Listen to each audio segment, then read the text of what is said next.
The very first time that I heard about autoimmune disease was, it was almost 20 years ago. And I was in my dentist office, and the receptionist had been out sick for a few weeks. So she'd come back. I asked her, hey, what's going on? You doing okay? And she began explaining to me that she was diagnosed with an autoimmune disease called rheumatoid disease or rheumatoid arthritis, RA, as it's often known, and that it had affected the lining of her heart, which can happen with this autoimmune disease.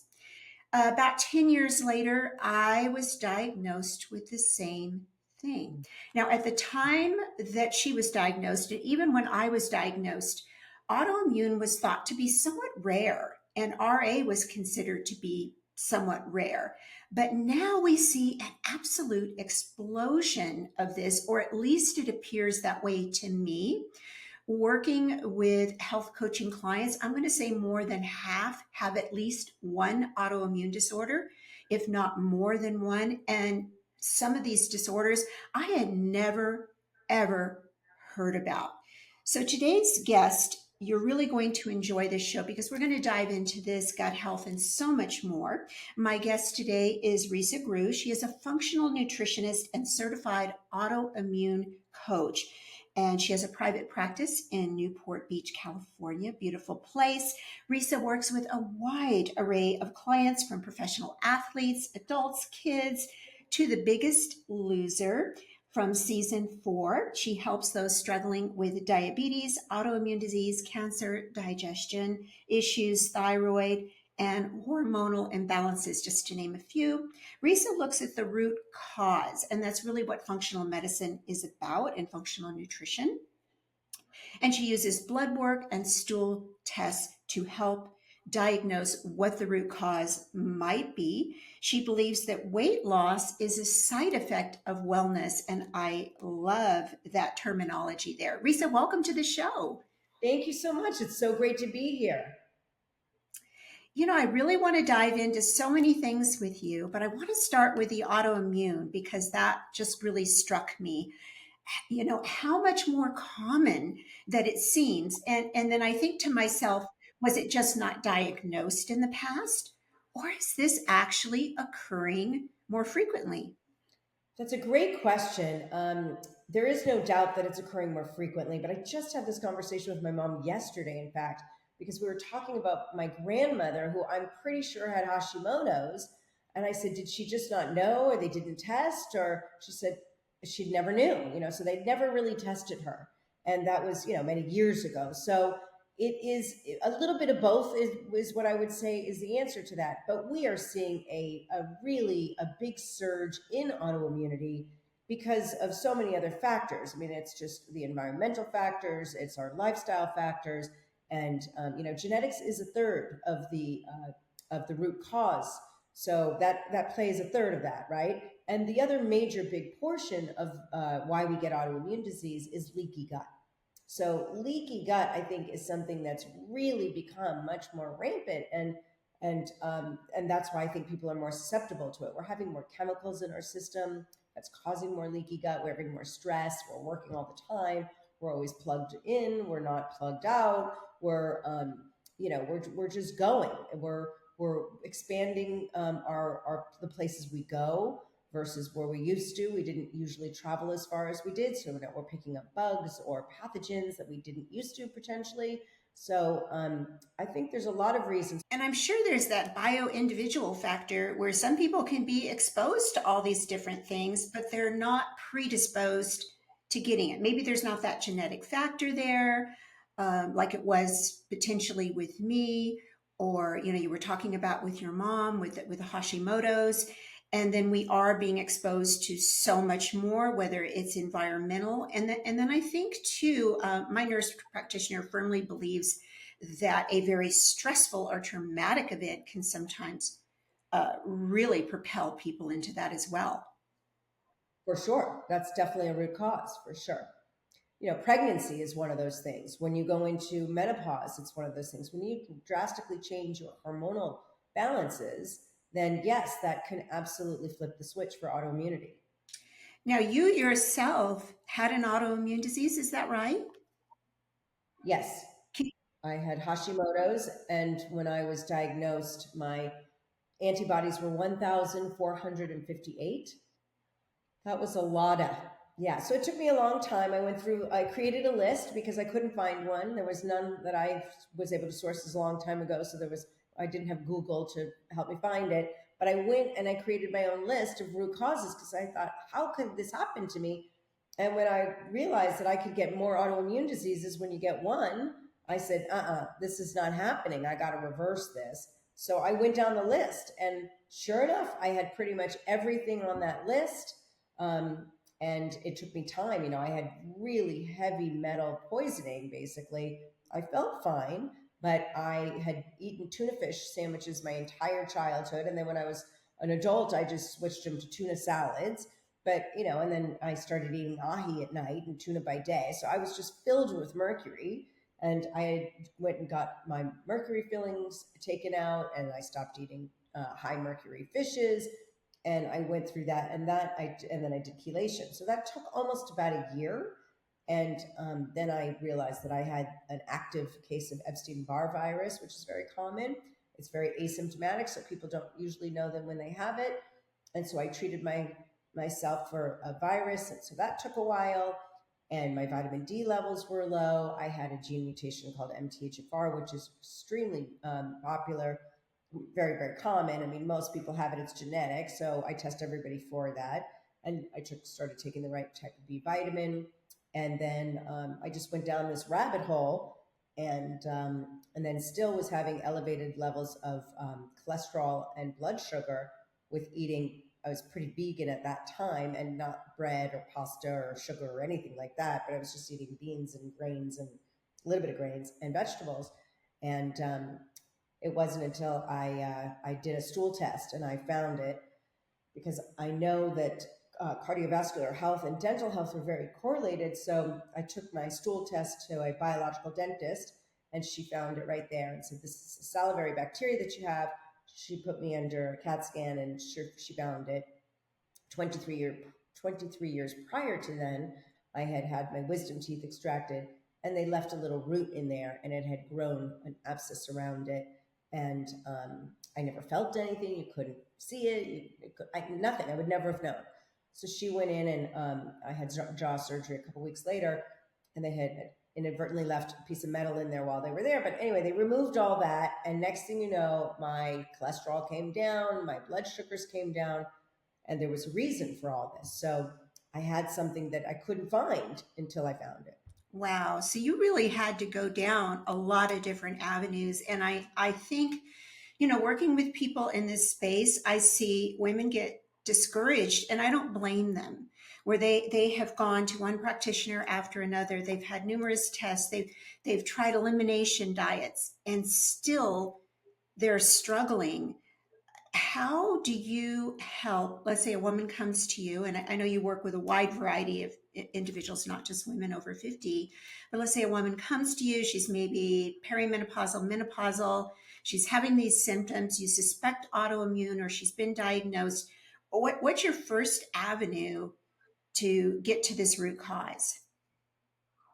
Well, with every person I work with, I do a very extensive blood panel. So I'm looking for inflammation markers. I look at all 9 markers of the thyroid, not just 1 or 2, but all 9.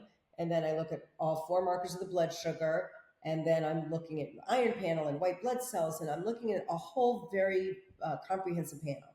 Then I order a stool test at the same time. And when I get that back, I'm looking at everything. So I know where the good guys are and the bad guys are. How much do we have? Do we have overgrowth? I'm looking to see if we have candida. Do we have giardia? Do we have H. pylori? Are you making your own digestive enzymes? Are you able to digest fats? How do you do with gluten? Do you have a leaky gut? So once I get those 2 things, then I have a blueprint in which to bounce from, because otherwise we do a lot of guessing, and I'll just leave that to conventional medicine. But I want to see where everybody is, and then I know where to go from there. Mm. If they suspect that they have an autoimmune, and we do an autoimmune panel, or I find autoimmunity, then I will work with them on their food, and I'll typically put them on the AIP protocol, the autoimmune protocol, and I'll give them my Fab Five to put out the fire. Because when you're in the state of autoimmunity, you basically have a raging fire in the basement, is what I say. And you go to the doctor typically and they give you a little squirt gun.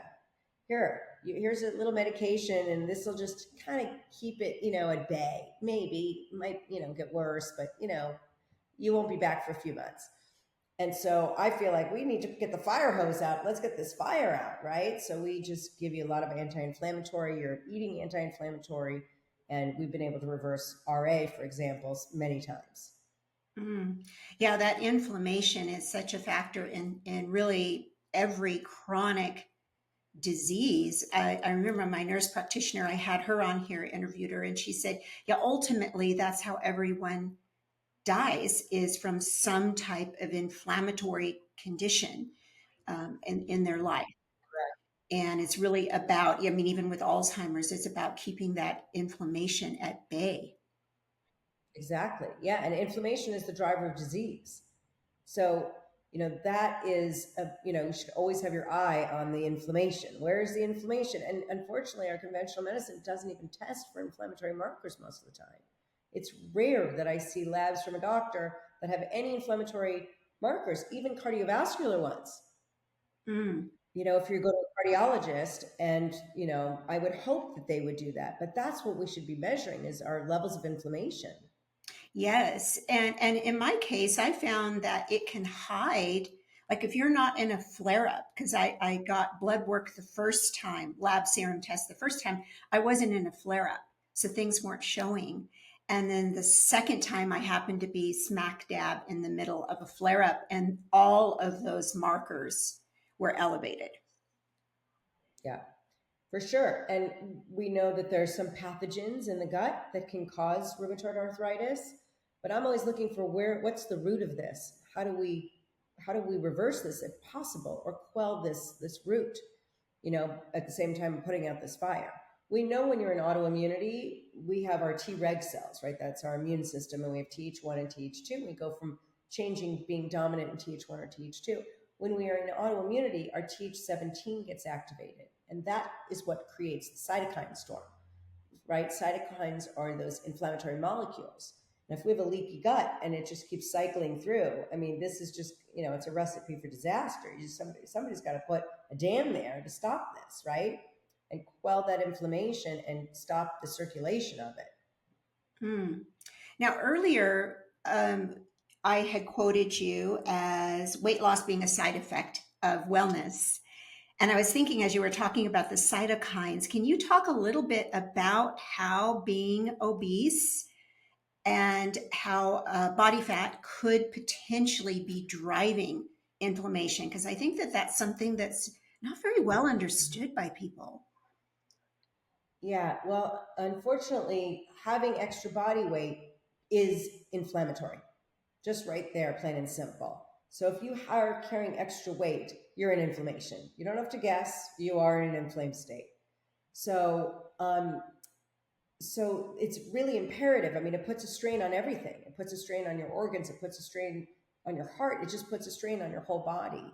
So being overweight, period, is inflammatory. Mm. It's really important, I think, for people to hear that because there's a lot of mixed messages right now about body weight. And yes, I believe in feeling, we should love our body, we should um, feel good about ourselves. But then I also believe there's this health factor that has to be addressed. And, we can't just cover our ears and act like, no, that doesn't exist. And so I really appreciate you clarifying that because I think it's just not well understood. Now, to back up just a little bit, when you were diagnosed with autoimmune, were you already a practicing nutrition? Had you already launched your career? What came first? That's a great question. So it was, well, I first had my first child, and we had a super easy pregnancy. Everything happened. We tried, we got pregnant. Everything was just easy, easy, easy. So the second time around, I thought, oh, it's just going to be slam dunk, right? But it wasn't. And so I tried and I tried and I tried. We tried for a while, and then and I was trying different modalities, but then eventually I ended up going to an infertility specialist. And when I did, he did a blood test, and this was long before I went to back to school for nutrition. And he basically slid over a piece of paper with a prescription for thyroid medication over the table on our follow-up appointment. And he said, "Oh, you got to take this." And I said, "For what?" And he said, "Well, you have a hypothyroid, an underachieving thyroid." And I said, "Well, how long do I take this for?" And he said, "Every day." And I said, "No, for how long?" And he said, "Oh, for the rest of your life." And I said, that's what really started the ball for me. I walked out of that office and I went, why isn't he wondering, why is my thyroid an underachiever? And why do I have to take something synthetic for the rest of my life instead of, aren't we looking at why my thyroid's not doing this and try and get it back to what it should be doing, what it was born to do? And so that's really what started me on that journey. And then eventually I found out that I had this MTHFR gene. So I started taking the right B vitamin. And next thing you know, I got pregnant. That's one of the symptoms of MTHFR is infertility, miscarriages. But I went through, a couple of years of miscarriages and infertility. And then when I got pregnant with my second child, easy pregnancy, no problem. And I went for a follow-up visit maybe a year later to a naturopath. And they tested me for antibodies. And she said to me, "You've got Hashimoto's." And I'm like, "What?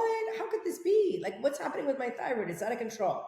And at that point, I was really like digging into nutrition, and I was like, I got to solve this. And so I went through my stuff when I was going through nutrition school. And so it really helped me. It really expedited my learning because not only, I was my first patient. And so I dove really deep into thyroid, and that's why I, developed my thyroid, Achieving Optimal Thyroid Health Course, because I struggled for years and Googled and cried and frustrated and spent money and read books. And oh my gosh, it's the worst thing. You just, it's very frustrating. So I was able to work through all that. And then, in the midst of going to school and starting my practice, and now I'm so grateful I get to help so many people. It's so needed. The Hashimoto's is something I see probably the most frequently, followed by maybe RA and then some other autoimmune diseases. But Hashimoto's, it'd be so difficult because all of a sudden the woman might have the rounder face. All of a sudden there's this difficulty taking off body fat, and the conventional things of exercise more or move more, eat less, is simply not going to work in that case. And it's frustrating. I've seen clients just be so frustrated. How do you feel about, because it's often prescribed in an elimination diet in functional medicine. How do you feel about elimination diets? Now, my take is personally what I see is there's no exit plan out of it. So sometimes people go on it, they feel better, but then there's no plan to like reintroduce things back in. What do you see? Are you referring to the autoimmune protocol? More Or general, just I guess, more general. Probably the autoimmune would be one. Gut health, food sensitivities. There's so many variations of that type of right. elimination diet. Yeah, so if you're talking about an elimination diet for food sensitivities, I think it can be a great thing to do, but I would do one thing at a time. Hmm. And so I would take out gluten, just gluten, and see if your symptoms go away for 2 to 3 weeks and see if that goes away. If not, then I would take out dairy, and then we've got eggs and corn and soy, right? So those are the typical ones, but I would put them back as well. I mean, I would take all of those out and then one at a time start to bring them back, and you'll see which one you react to. So it takes a long time to do that. But, when I first started my practice, I pretty much put everybody on the same anti-inflammatory eating lifestyle. And some people were just thriving and other people were just kind of still struggling. And I thought, what is the deal, right? And it took me years. So I used to do food allergy tests because this gave us data right away and we could see what you shouldn't be eating. But then I realized it isn't the foods that are causing the problem. That is the side effect of a leaky gut. Because if we have a leaky gut, we're going to have tons of food sensitivities. Sometimes I would get these tests back and I'd be like, you can eat water. That's good. You're good with that. And I mean, these people would be like, this is crazy, right? But it's not, you weren't born with allergies to vanilla, right? Chances are. It's not the vanilla is not the problem. The problem is you have gaping holes in your intestinal lining, and until you fix those, you're going to have more and more food sensitivities.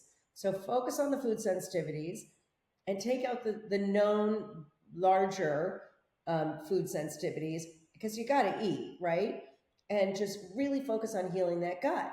And then, so I don't do a ton of food allergy testing unless there's an occasion to or people request it. But I do a lot of cross reactivity testing, but I don't necessarily come out of the gate and say, let's do some food allergy testing because people, they want to kill themselves. There's nothing to eat. We could eat broccoli. I mean, it's just crazy. So anyway, so I'm dealing with always the root cause and not necessarily the consequence. I absolutely love, Risa, that you hit on this because I used to, as part of my whole coaching program, we would start with a food sensitivity test. And, really, I didn't have to do much with that because all the data would come back. Then I found that everyone was having the same sensitivities. I'm like, okay, including myself.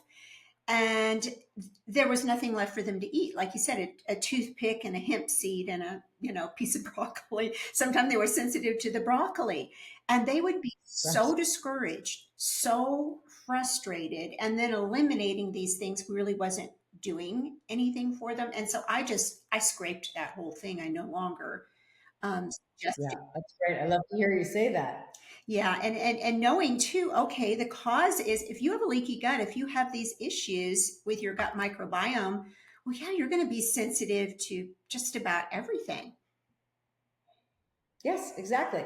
So you've got to fix that and don't worry about the food sensitivities at this moment. Just fix the leaky gut. Yes. Now, when you're working with leaky gut, what protocol are you using? Is it a supplementary protocol? Is it a combination of nutrition and supplements? Yes, it's a combination of nutrition and supplements. We're giving lots of glutathione, which is an amino acid that is found in collagen, which I'm a huge fan of, and bone broth. And it is also in fiber will help heal a leaky gut. And then I give a supplement. My gut reboot is a really big, popular one. I use it almost every day myself. If I have a shake, I put it in my shake. If I don't, I don't. But I've been doing this for years and years because why wouldn't you want to heal your gut when you have the ability? And that's got L-glutamine, slippery elm, marshmallow root, zinc, carnosine, aloe. It's got all these wonderful properties that are going to heal that gut. Takes time, but you will eventually heal it. And remember, we have one layer, only one layer of epithelial cells on our intestinal lining. Our outside skin has seven. So that's very, very thin. So above that, we have these villi, the little follicle hair kind of things that protect it. And above that, we have a mucosal lining that is really our ecosystem. It's supposed to regenerate our good gut microbiome and our good pathogens and the good guys. So our GLP-1, all that stuff. So it's really important to have the integrity of the intestinal lining at the best performance it could be. Yes, and our current environment definitely it's under attack all the time, whether it's alcohol or ultra processed foods or anything such as that. Uh, Toxins, toxins, toxins. yes, yes, and that toxic, the body's designed, I think, to handle a certain toxic load. But when it's just one thing after another, I think of buckets just being overflowing and the body just being overwhelmed at a certain point.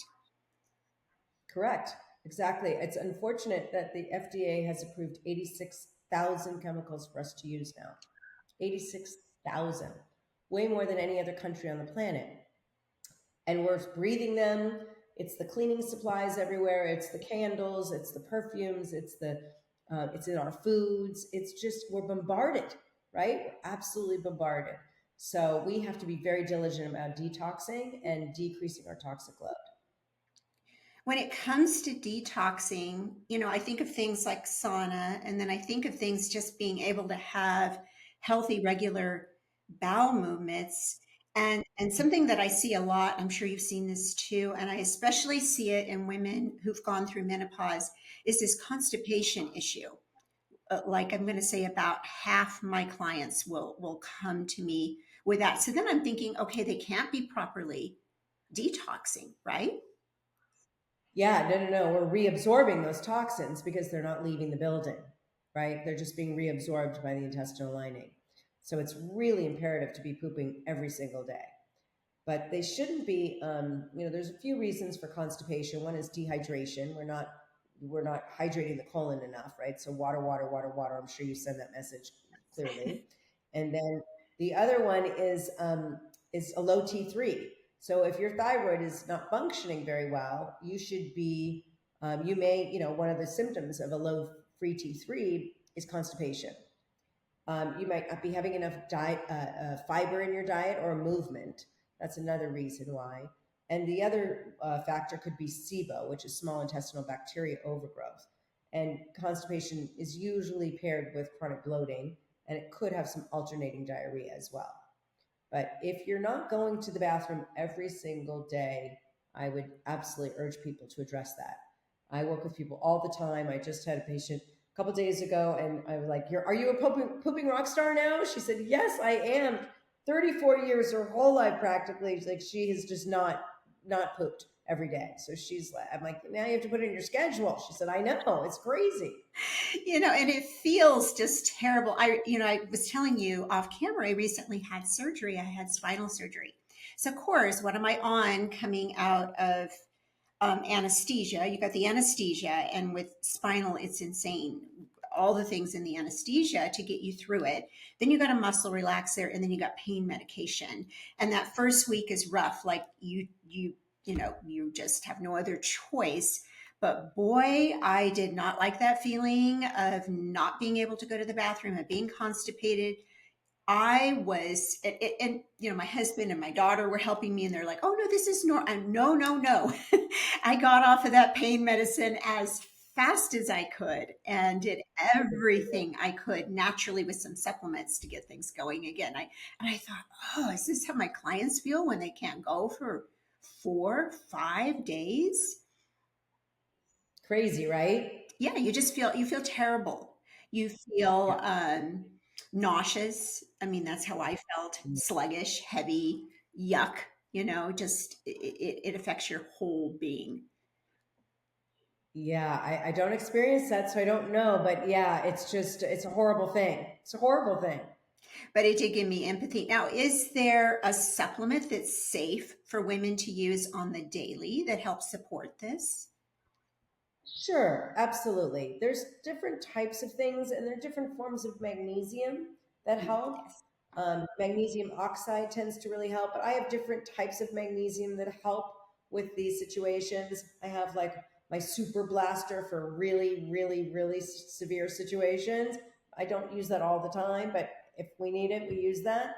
But yeah, and then, just as I said, adding more fiber. And once you start taking some things out, people realize, oh, I can go all the time. Like that person I was referring to earlier, we changed her diet a bit, and she's like, not a problem.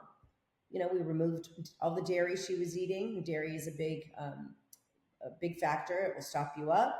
So that's another factor is change your eating, increase your fiber, increase your water, and you'll get enough, you should be able to go unless we've got any of those other issues. Mm, good to know. Really good to know. I just recently discovered basil seeds, and I've been putting them in. Those are really high fiber, and I'm like, oh, this is great. Mhm. It makes it nice and easy. Just throw them in your shake or your oatmeal, and you're good to go. That'll do it. Yeah, Now, you exactly. have a unique, I'm going to look at my notes a second. You have a unique approach, and I can't find what you call it to. Oh, here it is, the food frame method. So now, is that an approach to weight loss? Is it an approach to just nutrition in general? What is the food frame method? So there's so many books that come out all the time, and they're well written, and they're very well researched, and they're great philosophies, and they work for a ton of people, but not quite everyone. And as I was referring to earlier, when I was talking about I put everybody on an anti-inflammatory diet, and it was kind of a blanket, and some people would do great with it, but some people wouldn't. I realized that not everybody should be eating exactly the same. So, you have that friend who did keto and lost 38 pounds, and you tried it and you lost nothing, right? Or the new book that came out and everybody was doing it and you lost nothing, and somebody lost 12 pounds in like a week. I You're like, what is the deal? Why isn't it working for me? Well, I believe from doing this as long as I've done it is that every person should be eating according to their current health status. Meaning, if you have, let's say, blood sugar dysregulation, you should be eating according to that. You should be eating a paleo or a keto eating lifestyle. And if you can, you'd have to see if that works for you. There's a few other factors if you have a gallbladder, things like that. And then there is, let's say you do have SIBO, small intestinal bacterial overgrowth, or you have IBS, then you should probably be eating more of a low FODMAP program. That's just a 30 to 90 day diet. And so we're trying to quell those symptoms. And so I that's why I wrote my book, FoodFrame, is because I highlighted, the first step is detoxing, but then it follows up with 6 different major diet types that I usually work with people. So if you came into my office, I would do your blood work, I would see what your current health status is, and we would choose a eating lifestyle that would be best suited for you. So if you came in, you just were diagnosed with rheumatoid arthritis, or you've had rheumatoid arthritis for 10 years, and your antibodies are really high and you feel crappy, then I would put you on the AIP protocol. That's, again, a 30 to 90 day program. After that, I would put you either on a paleo or a low lectin. So it gives you an idea of what eating lifestyle best suits you. I really love that because I'm always talking about bioindividuality, like one of my favorite terms to use, especially when it comes to nutrition, because you have these outliers where they don't respond the way you think they're going to respond. You have all these different conditions. You might have the athletic woman comes in. I recently had a couple of clients come in that they really were athletic, working out at an athletic level, but they had heard, oh, high fat and low carb is best. And they were having some issues with weight gain. And then when I looked at the food logs, it's like, wow, these fats are just way, way too high. Their carbs are super low. They need to bring the healthy, the good carbs up, and maybe bring these dietary fats are great. We need them, but they needed to be down. So once again, they were looking at something that someone else had done, more of a keto style diet, and emulating that, and they weren't getting the results. In fact, it was going the opposite direction. Yeah, that's a perfect case in point, right? So every person is individual, and we do have different genetics as well, but we also have a different situation, right? Our foundation is very different. So what your microbiome could do, maybe somebody else's couldn't. What your blood sugar levels need to be addressed before anything else. If there's a fire in the basement, you're in a major inflamed state, I'm going to put that fire out first because you're not going to respond to anything, right? So I do a very individual program because every body is different. And so that's why I do extensive labs so that I can see what your particular situation is. You have such an integrated approach, which I love. And then you also have that, okay, we're going to get to the bottom of this because it's not something that's going to happen in even, a couple of months. It's something that takes time. You got to have time with this individual to, okay, the testing, the collecting of the data to see where they are. Now, if you get somebody that's weight loss resistant, and I see this a lot, what approach do you have there? Because boy, you're dealing with sometimes somebody who's tried just about everything, I'm sure, by the time they get to you. Yeah, for sure. So I work with this all the time. So there's 5 reasons why we do not lose weight or why we easily gain weight. One is blood sugar dysregulation, and that could be insulin resistance as well, not just prediabetes or diabetes. 2 is thyroid dysregulation, which again, most doctors don't test a full panel, so you don't even know you have dysregulation. 3 is cortisol dysregulation. That's our stress hormone. So if you're having trouble sleeping, that could possibly be cortisol, but that's our stress, right? And it could be work, relationship, food stress, environmental stress, and then sex hormone dysregulation. So again, if your hormones are not balanced, you're going to have a really hard time losing weight. And number 5 is a buildup of toxins. Toxins live in fat cells and fat tissues. That's why people lose weight on my detox. even though it's not a weight loss program, but people do lose weight because toxins live in fat cells and fat tissues. Those are typically the reasons why. But I will tell you as a blanket that if you have a fire in the basement, if you're in a really raging, inflamed state, it's like somebody asking you on the third floor or the second floor, going, hey, can you help me change the light bulb? And you're like, what? I've got a raging fire. I've got the fire department coming. I'm screaming. I'm trying to grab the photos. You want me to change the light bulb? I'll do that after the fire's out, right? But, and I get this all the time. I had it yesterday. Somebody's like, oh, I really want to lose weight. And I'm like, well, tell me about the 2 autoimmune diseases you have and the pain that you have chronically here and all these a million other things, but you want to lose weight? That's great. You want to lose weight, but let's address the fire here, right? Somebody's got to call the fire department. Mm. So, so you won't lose weight. You just won't. Not typically. You've got to put that fire out. I agree. There's just so many things. And really, to the listeners, if you were really listening to what Risa was saying, it's not one thing. You've got your emotional stress, your physical stress. Okay, if you're in pain, I know that from having gone through all my back issues. That affects everything. Your body's responding to pain. It's under stress, not sleeping, issues with leaky gut, so many different things, dysbiosis. It's never just one thing, and sometimes it's more than one that people are being hit with. Exactly. But if you feel that something's off, something's off. So go find it, right? Don't stop looking, and don't believe, people when they say you're fine, you're good. It's in your head. If you feel that it's off, it's probably off. Do you think women get really gaslit sometimes? They're coming in with Oh, their symptoms, and I've been there. So that's why I'm asking the question. for sure. You're depressed. Let's give you a prescription for an antidepressant. Yeah, for sure. That happens a lot. Yeah, it's interesting, even the brain changes I've been learning about lately that happen with menopause. And it's like, well, no wonder I felt depressed for no reason, or no wonder I walked in a room and had this brain fog and couldn't remember. It starts to make perfect sense.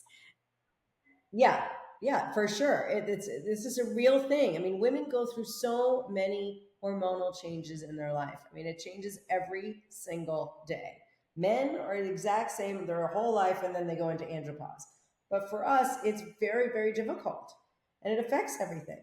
It does. And the neurodegeneration that women can be vulnerable to. They're more vulnerable to getting Alzheimer's or dementia. If certain Autoimmune. autoimmune, yes, we're at risk for so many different things. Now you've worked with a wide range of people, like the Biggest Loser, and I think did you work with a golf pro too? Do I have that right? I thought I Yeah, saw that. yeah, I worked with Freddie Couples, he was just awesome. He's a great guy, but I love his story because it really is just such a simple but great story. But he called me and he said, somebody referred him to me, and he called me and he said, "Hey, can you help me lose 20 pounds before the Masters?" And I'm like, "Sure, absolutely. That's a slam dunk." And so he came into my office, and I'm like, "Tell me about the back pain." I mean, my family is golfers, so I always heard about Freddie Couples' back pain. And he tells me this whole long story. And I'm like, well, tell me about the surgeries. And he goes, I've never had a surgery. And I'm like, you've never had a surgery. Well, let me see. Both your homes are on golf courses. You work on golf courses. You are breathing in these chemicals day in and day out. He had this chronic headaches. He had smell sensitivity. He couldn't get into like an Uber or anything with any kind of scents or anything, air fresheners. He would get headaches. So I knew we had some gut stuff going, and I said, has anybody checked you for inflammation? And he said, I don't think so. So I said, I'm ordering some tests. He goes, order whatever you need. I'm in. I put him on my detox. He came in the next week, and I had said to him at that day, I said, what's your level of pain on a daily basis? He said, I'm a 7 or an 8 every single day. Sometimes I can go up to a 10 if I'm having a bad day. He's been carted off golf courses in gurneys before. But anyway, so I said, okay, no problem. So I put him on my detox. He came in the first week. I said, what's your number? He said 4. So the week after he came in, I got his labs back. I said, what's your number? He said 0, maybe a 1. He was a 0-1 the rest of the time I had ever worked with him. And then he ended up losing the 20 pounds and did great at the Masters that year. But what we found was a tremendous amount of inflammation, like skyrocketing inflammation. So we treated him for inflammation and off he went. He was great. It was really great. It was the first time he had ever gotten able to get rid of his back pain. Wow, that's a great story because we don't yeah, Fun. we don't think about the athletes struggling. We think, oh, they're so gifted and they're over here, but they can struggle. I used to do bodybuilding competitions, and something that we ran into a lot was problems from eating the same diet repeatedly over and over again. And it was more focused on macronutrients, which of course are important. We need to be getting enough protein, the right carbs, fats, but there was little to no emphasis on the micronutrients or being anti-inflammatory. So sometimes those individuals wind up with some serious gut health issues. Yeah, I do work with a fair amount of athletes, and what's interesting is in I find in college or professional athletes in leagues, not all, but a lot that I've seen, the food support is really doesn't compare. It just doesn't equal. It's not congruent for the goal, right? So, you know, people are really more concerned, I think, about quantity than they are about quality for the most part, from what I've seen. And so, I just, it's great to have carbs and it's great to build muscle, but you've got to do it the right way, right? Otherwise, and the problem with athletes, I think, an innate problem is that they travel so much that they're on the road, they're eating foods that are, grab and go. And so they're highly processed foods with really bad oils, and those bad oils are highly inflammatory. So I think that's a huge inherent problem. It was, for Freddie, because I mean, he's always traveling, always. So he's in a hotel. It's always something. He's never having a home cooked meal. So I think that's a really major problem that I think athletes face. Yeah, it really is. You're right about that. The travel and then the repetition of eating the same things over and over. Stress, I'm sure, if they're competing at that high level, there's going to be stress with that. And that's For going sure. to affect things as well. And their circadian rhythm is always changing because their time zones are always changing. Yes, yes. And something I saw too with bodybuilding is we did this eat every 2 hours, even if you weren't hungry. And so when I came off of that 2 years ago, I'm like, oh, my blood sugar is now officially a big fat hot mess because I felt that, that hangry if the food wasn't coming every 2 hours. And I had to reverse that out. Yeah, that's a challenge for sure. And and some people with low blood sugar for sure need to have a little bit to eat every 3 to 4 hours, but most people don't. We can go a long stretch without eating, and it's important. We want to give the digestive tract a little bit of a break and settle the blood sugar levels. Yes, and I'm more a fan of a mini meal than I am of the snacking. I think Americans are. I think I heard like 13 times a day they're reaching reaching for snacks, and those things are probably primarily processed, packaged items. Yeah, for sure. Yeah, it's funny. I do a lot of genetic testing, and there's a section on this test that I use that tells you what kind of, if you like to snack, if you're genetically predisposed to snack. I find it so interesting, and it's usually pretty accurate. Really, So it's very interesting to me. Yeah. there's a genetic component for that. I Yeah. did Well, not no. know. Well, that explains a Yeah. lot because I really have to keep myself sometimes. Keep my, Yeah. especially working You from home. probably, Yeah. yeah, you probably have the I gene. probably have the gene, yeah. And so I always like, okay, space it out a little bit, make sure you're having some protein and fiber. And, I try to be mindful with it and not just reach. Right, That is right, so right, for sure. interesting. I know there's genes for so many things. I saw there's genes if you want to dance and all kinds of things. It's really interesting. Yeah. Genes, if you can taste fat or if you have a preference for sugar. I mean, it's really It crazy, you is. know? That really interests me quite a bit. So It's what makes us individuals. yes, back to the bio individuality. Exactly. So I want to be respectful of your time. And as we start to wrap up, was there anything I didn't touch on or ask you, first of all? And then, second of all, how can the listeners work with you, reach you? And I know you have a special offer for them as well. Yeah, Carol, I think we could talk all day. So, but I think we covered a lot. But I'm happy to answer any of the questions that you have. And I work with people all over the country via Zoom, and they can all find me on my website at Risa, Risa Groux, Groux Nutrition. And there you can find my book, Food Frame. Diet is a four-letter word, and my detox, RGN detox. It's a 14-day detox with 2 collagen shakes a day, and you're eating protein, fat, and fiber. It's not a starvation program. It's just a good detoxification program for 2 weeks. And I am happy to offer your listeners 10% off for 90 days after this podcast drops. And the code will be forever10. And my course is on there as well, Achieving Optimal Thyroid Health. It's really easy. I put my whole heart and soul in there, what labs to order, how to read them, what to eat, what not to eat, what supplements to take, what supplements not to take for all case scenarios of a thyroid. And then social media is all Risa Groux Nutrition. And yeah, I think all the information's there. Oh, wonderful. I'll make sure it's all in the show notes, Risa. And thank you so much for being on the show today. You are a wealth of knowledge. I've really enjoyed speaking with you today. Thank you, Carol. I really appreciate you having me, and it was a blast.